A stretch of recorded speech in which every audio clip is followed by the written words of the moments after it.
নমস্কার বন্ধুরা, রুবিস কিচেনে সবাইকে স্বাগতম। গুড মর্নিং বন্ধুরা, তোমরা সবাই কেমন আছো? আমি ভালো আছি।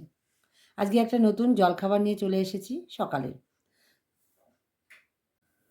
প্রত্যেক দিন রুটি তরকারি খেতে কারোরই ভালো লাগে না, মুখে অরুচি ধরে যায়। তাই নতুন এক ধরনের খাবার নিয়ে চলে এসেছি, আমার কাছে নতুন।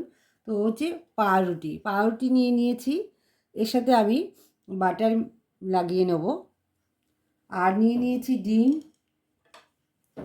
বাটারটা আমি লাগিয়ে নিচ্ছি।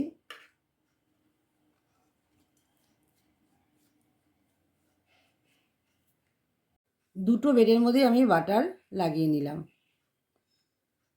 এইভাবে রেখে দেবো।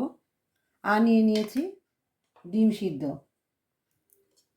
দুটো ডিম সিদ্ধ এভাবে আমি অর্ধেক করে কেটে নিয়েছি।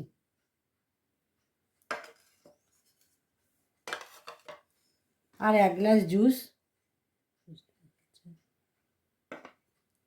দুটো আপেল, একটা পেয়ারা, দুটো খেজুর আর একটা কলা। কলাটা আমি ছোকলা ছাড়িয়ে নিয়েছি। এই হলো আমার সকালের ব্রেকফাস্ট। সরি, আমার না, আমার মেয়ের। তো কেমন লাগলো এই ভিডিওটা দেখে? যদি ভালো লেগে থাকে বাড়িতে অবশ্যই ট্রাই করো আর কমেন্ট করো কেমন খেতে হয়েছে। আর তার সাথে সাথে লাইক কমেন্ট শেয়ার অবশ্যই করো। চলো আজ এই পর্যন্ত, টাটা।